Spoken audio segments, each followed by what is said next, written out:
Hey guys, Travis Gillespie here. We've been looking at angle relationships.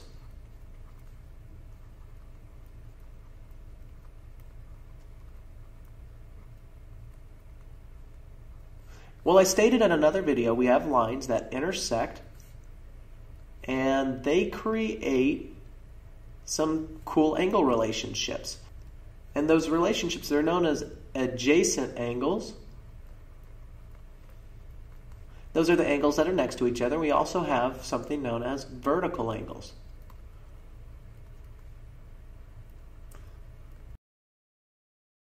And I also said that vertical angles, well, they're opposite of each other, but they're always the same size. So if I had this angle here and this angle here, well, they're the same size. But how can we prove that? Let's get a little bit more space here. And we're going to look at, what if we just had one line? I'll try to draw that as straight as possible. We're going to pretend it's as straight as possible. It's the straightest line you've ever seen. Well, we know that a straight line always has an angle measure of 180 degrees. And if I were to cut this angle with a ray, and we were to say that this angle measure here, this new angle that's been created, is, let's say, 100 degrees.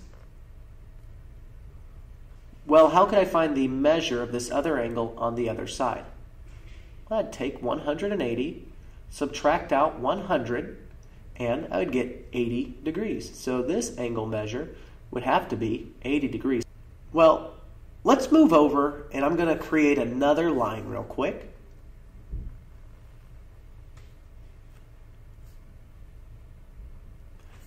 And it's cut by, instead of being cut by a ray this time, it's cut by a line.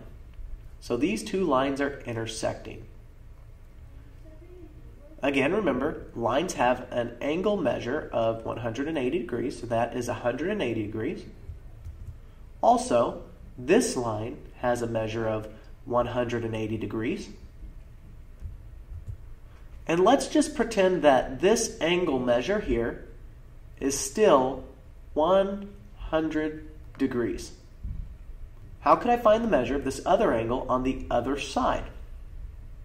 Well, I would take 180 again and subtract out 100 to get another 80 degree angle. Well, that's interesting, because earlier we said if this angle is 100 degrees, the angle to the left also has to be 80 degrees. Well, this time we're finding out that if this angle is 100 degrees, then this angle below is 80 degrees. Let's make a note of what the angle on the left would be. Well, the angle measure here would also be equal to 80 degrees. So I can see so far that this angle and the angle on the opposite side, the vertical angle, is congruent. It's the same size, same shape. So vertical angles, it looks like, are congruent, but let's go ahead and prove it. But how could I prove it? Well, I could take either this angle measure of 80 degrees. Let's go ahead and do that right now. This angle, which is 80 degrees. And I would subtract 80 from 180. 180 minus 80 gives me a measure of 100 degrees. Another way of doing this, so let's go ahead and shade this side, and these two angles, when added up, equal 180 degrees.